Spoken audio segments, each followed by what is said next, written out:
Germaine, thank you so much for joining me. I'm excited to talk a little bit about your involvement in the beginning of song and about your life. Thank you so much for having me. I'm so excited to be here. I know you're a singer, actor, writer, activist, dancer. But I wanted to start with what you've written as your bio. You write, quote, Germaine is Kenyan by birth and Canadian by paper. She grew up in a home filled with song, dance, and storytelling. In this way, artistry for her is not a profession, but a way of life. So, I mean, that's beautiful, first of all, but I also wonder if you could tell us a bit about when you discovered it was a way of life for you and what that means to you. Yeah, that's a really good question. I think what I mean by that is like, and I'm sure a lot of other like immigrant families will relate to this, but a lot of cultures outside of Western traditions, so like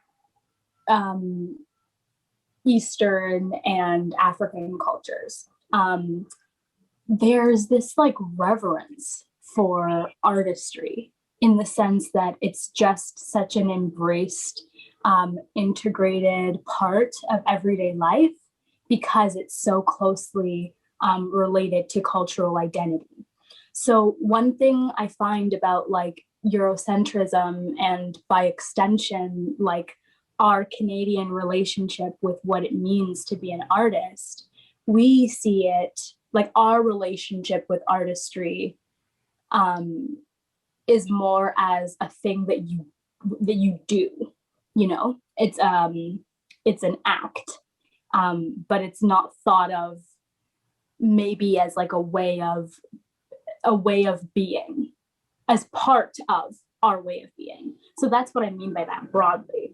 And like to speak to my own life, I think I started to see, or I guess like why that is the first sentence of my bio is I went to Sheridan College, and I guess I like to say that I kind of like stumbled into music theater performance. And I say that largely because I like looking back now, I look back and I see, you know, music, song, dance, writing. I was always doing these things, always like looking for ways to express myself and like process my livelihood and just storytell, really. But again, what's really funny when we talk about culture is that, so the adverse side of like, yes, in my culture, everyone sings, everyone dances, everyone acts. But the converse side then is that this is not taken seriously as like a viable career, right? It's seen as like a hobby. And so that was largely the roots, like where the roots of my exposure and training, honestly, to artistry comes from very like grassroots, like singing at church, choirs, different like subsidized after school programs, like school clubs, anything that I could get my hands on that was music or art or any like expression related. I did it. And my parents, you know, I come from a loving home. I was born in Kenya, and my family and I, we immigrated here. And so, you know, midway through their lives, my parents, when we came here, they basically accepted like starting over. So doing like, you basically hit reset and then you go, okay, I'm going to start from emerging career professional all over again, right? So, yeah, when I say stumbled into Sheridan, I'm like, they were doing the best that they knew how to do to support my dreams in the beginning, but I wasn't, you know, like in competitive dance from the prime age of like 2, you know, as some people are. So, and then when I got to theater school, that's when I realized, I think there are a lot of, I think our approach to artistry in Canada can largely be summed up, or like the current state of like education or what we understand like artistry to be in art schools is I think we're focused in some ways on making little technicians. And I got there and I very quickly realized, oh, okay, because I don't have a very strong technical background.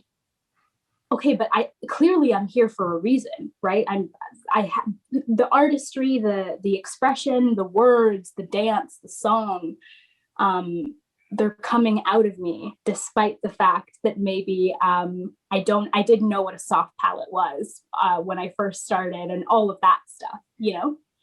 So this is a very long-winded way of saying, I think before art and expression are things that we make money off of and are like jobs, I think they're just an essential part of like what it means to be alive, because they're so closely connected with creating. I go, what other living thing is able to culminate reflections of experience in art, is able to put together what already exists and make something new in an expressive way. And then in this specific collaboration with Intima, you're a writer and a performer of your words. Usually we're just talking to composers, actually, and I always ask them, okay, when did you switch from being a flute major into writing music? But for you, what you know, you're still an actor, but what drew you down the path of being a playwright and a writer and deciding you wanted to perform your own words instead of just someone else's? Well, I think for I can't remember who said this, but like someone one time said that necessity is the mother of invention, right? And so me turning to creation, the simplest way I could put that why is it was out of a need. And I think it was born out of a need to take control of my own identity and my own sense of like self and how I walk through the world. I think, like, being very honest, I've been reading a lot of like Black philosophers and writers and poets, James Baldwin, Ibram Kendi, and Langston Hughes, and Booker T. Washington. And one thing, you know, I see, and Maya Angelou, but like one thing I see as a common thread through all of these, like, or I call them like my Black ancestral creators, the creative like family. None of them intended at the start of their careers to be holders of the pen, you know, like creators of the thing. It's a very common thread I see amongst a lot of Black creators. And I think that's because a lot of us are attracted by like the razzle dazzle and the possibility and the hope and the romanticism of like theater and performance and artistry. And then we arrive inside of these like Eurocentric artistic spaces and we realize, wait a minute, if I want any hope of like existing in a three-dimensional way within this canon, within this art form, I'm gonna have to embrace the idea of innovation. I'm gonna have to embrace the idea of creation. I'm gonna have to embrace the idea of maybe making space for myself because there isn't one right now. And I don't want to say there isn't one to imply that there aren't existing works. Like, there isn't a wealth of, beautiful existing work from the African diaspora. But the problem is again, the product of like this Eurocentric and, quite frankly, white supremacist view of what artistry is that even me as a Black performer, like, I left theater school basically thinking that my best, like, within the music theater world, within the acting world, the like TV and film world, the performance world, the only way for me to like have commercial success was to succeed, become very good at being a whole bunch of flat ideas of who someone else has just been saying I am, right? And yeah, so I guess it came from a place of sitting in theater school one day, looking at the history of music theater. We were doing our like lecture on blackface, and it was the first time we had really talked about Blackness as it relates to artistry, and the only time we talked about anyone that looked like me, not only in that class, but my whole degree, was when it had to do with victimization, when it had to do with trauma, when it had to do with and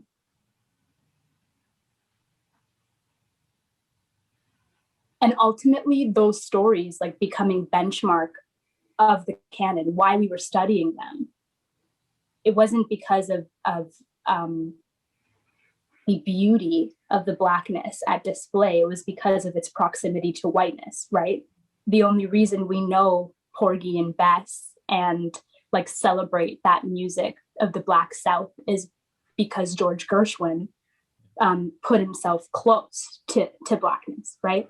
So it was a lot of, in many ways, I would call my theater school experience a deep racial reckoning, realizing that just how little space is naturally afforded to me because of the different categories of identity that I happen to occupy. Theater school showed me basically that there's a deep need to reclaim the narrative. And so that's what I'm doing now. Janet Sears, one of my favorite playwrights ever, and a brilliant Canadian playwright. She talks about reasons why she writes at the start of one of her most famous pieces, Harlem Duet. And one of them is, quite frankly, I write to save my own life. And that's what it is. It's, as a racialized person, like, I'm really glad the like white folk had a racial reckoning post George Floyd and have now woken up to the existence of racism. But understand that the more racialized your body is coded as being, the more your existence is directly equated to having to process your erasure every single day. And so, to be very honest with you, yeah, why did I start writing? I started writing to save my life. I started writing to be able to process all of that death, all of that destruction, all of that injustice, all of that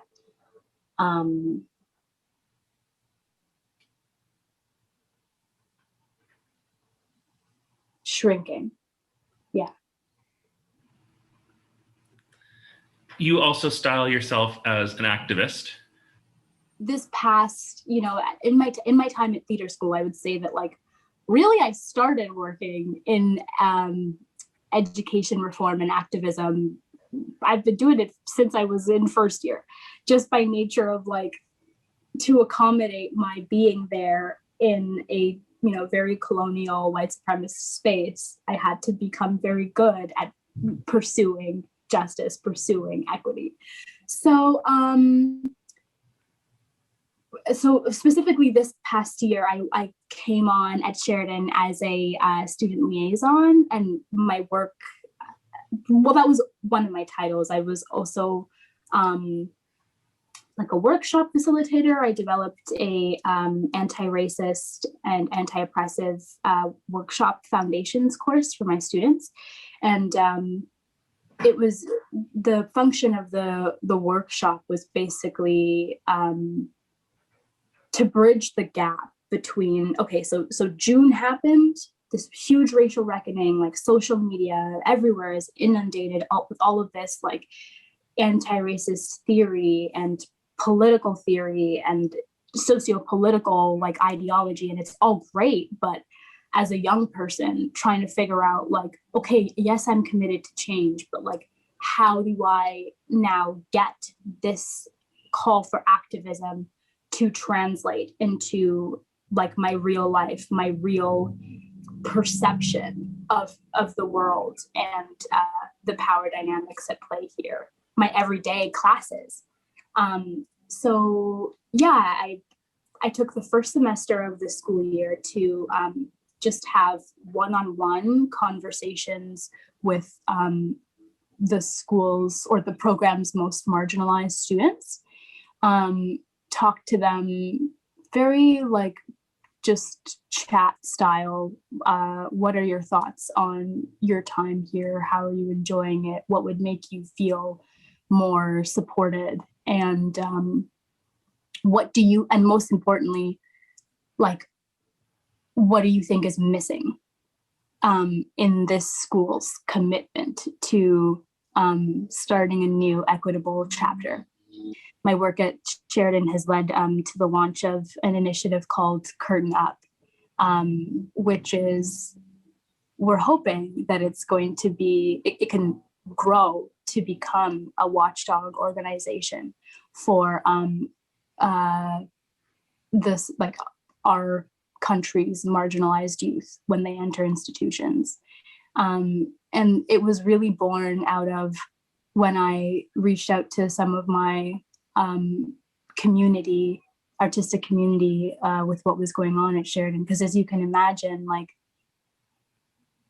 this is a big job, this position. I'm supposed to work 20 hours a week, but like, it's a lot to hold. So I ended up reaching out to my networks and my communities for support. And what ended up emerging was this unified sense of this type of harm, these situations of injustice in the classroom, this idea of racialized students, trans students, like gay and lesbian students, neurodivergent students, gender diverse students, paying the same tuition. Their money is just as green, but they're getting such a vastly different quality of training because of the ways institutionalism is like built to aid and abet systems of oppression. It's not acceptable anymore. So that was really a unified, it was really a moment. I think we all just as a community went, okay, nope, no more. What can we do? What can we do? We're deciding and figuring it out. And now the platform has grown. So our first initiative was on World Theater Day, where we, instead of it being a day that's all the rose-colored glasses of what the theater business is, we need to start interrupting some of those perceptions and ideologies, because, hello, it could be that rosy thing, but before it gets there, we need to be honest about the fact that right now it isn't for so many people.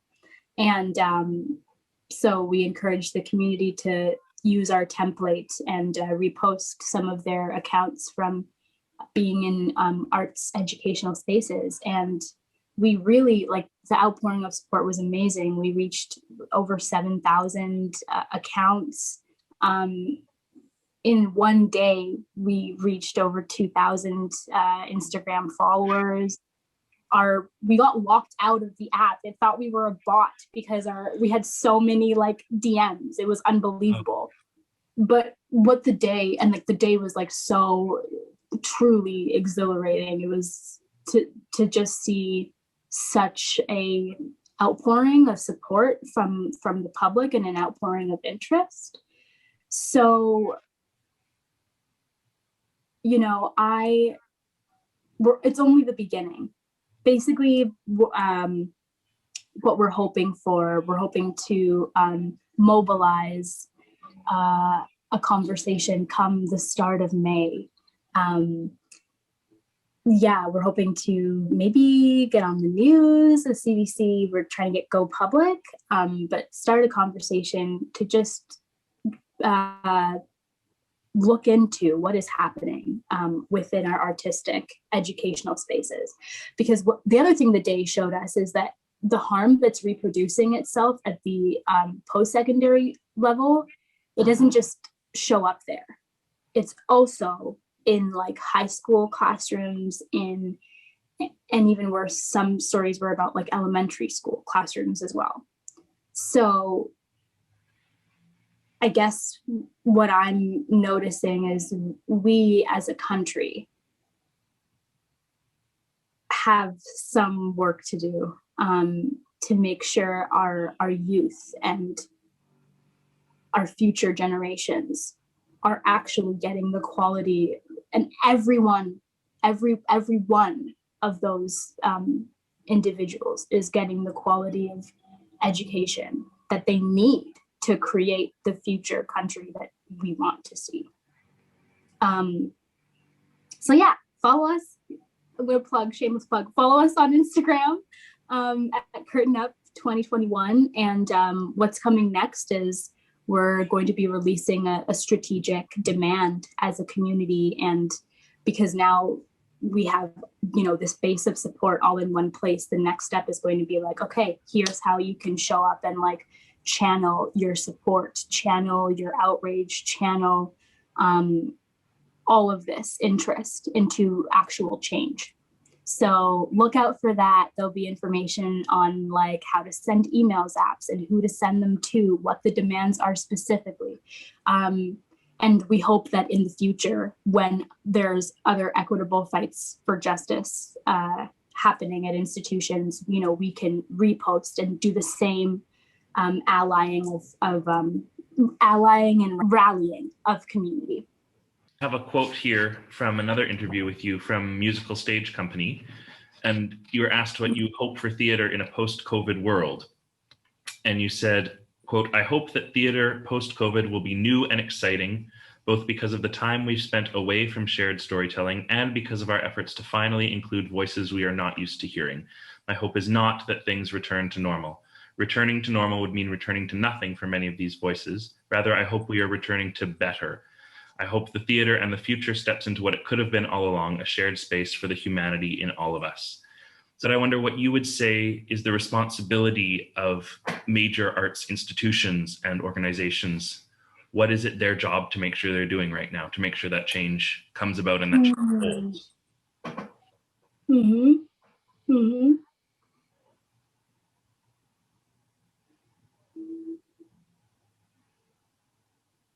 I guess my simple question to artistic leaders would be,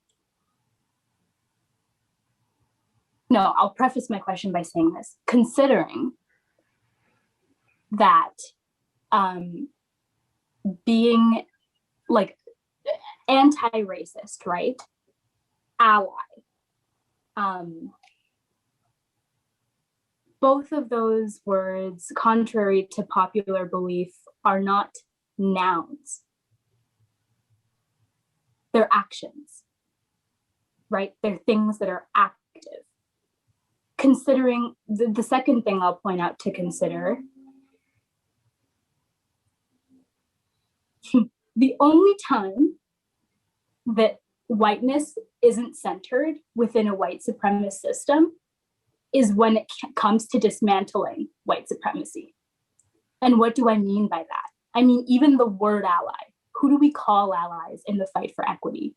Usually the individual not experiencing the oppression directly, right? But like, what is white supremacy? What is the center of that? Whiteness. So who should really be an ally here? I think I should be called an ally.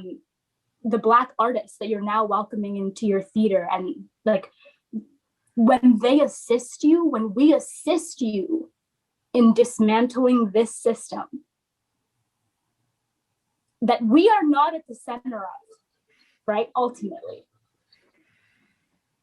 And I think when you start looking at activism, allyship, equity work from that perspective, from the perspective of, wait a minute, it has never actually been the work, the labor of those that are experiencing the oppression to also dismantle the system that is oppressing them. The logic doesn't make any sense. I'm not holding the power here. I'm not the one, I'm not the thing that needs to shift, you know, when we talk about equity. So like the question that I've been leading up to is, what does your like pursuit for justice, what does your commitment to equality cost?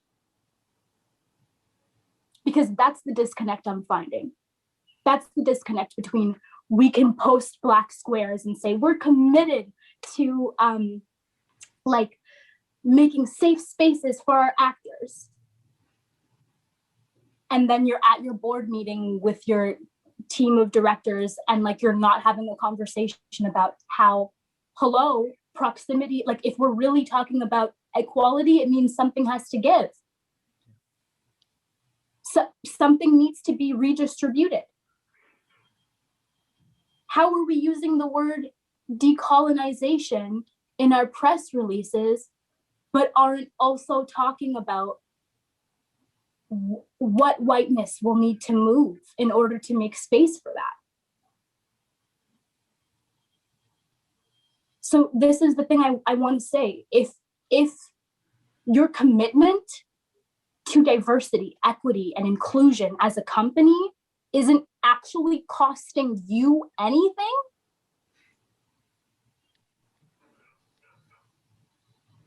what are you doing?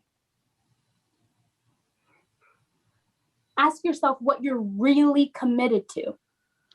Then I would argue it's not actually a commitment, because to be committed is to act. Another myth we need to start to critically disrupt is this idea that the only people directly harmed by systems of oppression are the people experiencing the oppression, like the racialized, or like LGBTQ plus folks, or disabled folks, or neurodivergent folks. But that is such an egregious lie. And what I'm here to say is that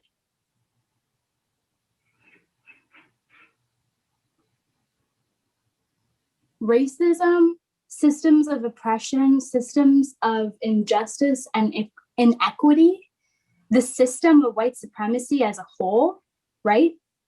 It's not free for any of us. It costs us all. In the same way that I left theater school missing so many of the contributions of brilliant racialized folks from my like appreciation and understanding of what theater is. That's also the case for all of my white classmates. And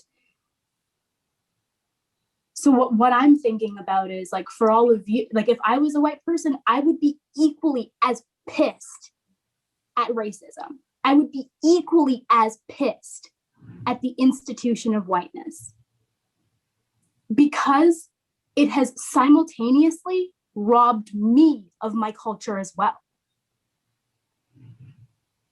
whiteness doesn't actually really exist. White people, all white people have culture and identity and language and roots just as authentic and as real and tangible to them as like your BIPOC peers, right? It's just that quick history lesson. When slavery happened, and also the genocide of indigenous peoples, that created a large economic boom on this land that is currently known as Turtle Island, right? Literally paved the way for the Industrial Revolution. The Industrial Revolution, all of a sudden there's all these factories and work and infrastructure and booming and economy. So of course, a bunch of European immigrants came here looking for the promise of a better life, and those were white ancestors. Those were your ancestors. Scottish, Irish, Czech, Italian. So many beautiful, distinct cultures arriving, right? And all, again, with their own nuanced languages and traditions and senses of identity and everything. But then they get here, and what happens? The only language that is like mandated on factory floor is English, right? So then what happens? A generation goes by, you have, what is it called when your governing society, the place that you live in, has incentivized a middle of your culture? Is that not a cultural genocide? To a lesser extent than what indigenous folks went through in residential school, to a lesser extent than what was experienced by African Canadians when they arrived here, but it's still the same thing. But here's the main difference.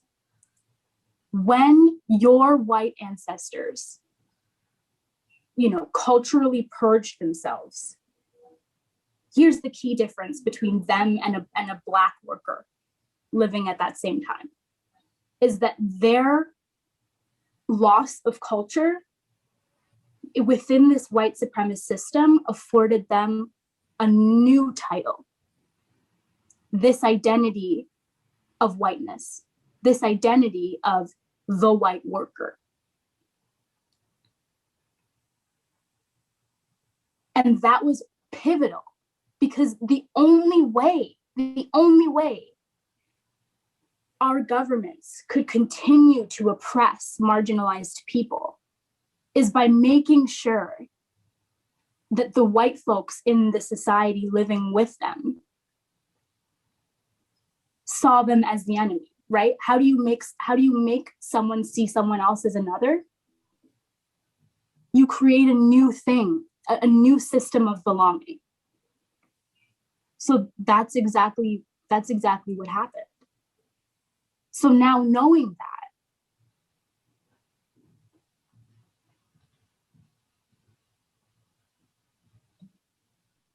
creates a whole radical understanding of where we are today. And I would say, if you're a white person in a position of artistic leadership, one of the most radical things you can do for your anti-racist journey is develop a new sense of identity. Learn to invest in a new sense of identity. Distance yourself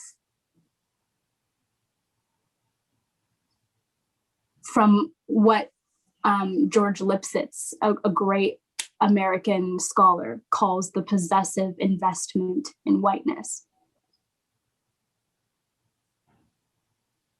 Connect with where you're from, your own culture, your own roots, your lines, your lineage. Because once you do that, I'm telling you, then the next time that, one of your Black employees comes to you and says, hey, I am having an equity related issue. Now because you don't see yourself as part of whiteness, any critique of whiteness, you're not going to stand in the way of. And in fact, you are going to be the most mobile ally ever in dismantling this system, because you're not buying in to being a part of it. So I guess I've lost count of how many questions I've asked for people in white positions of artistic leadership, but that's the next one is, do you have a sense of identity that is outside of your race? If I took your race away, who would you be? And if you don't have an answer, well, a common thread I've found is that chances are you're going to have a very hard time staying consistent in showing up for equitable pursuits.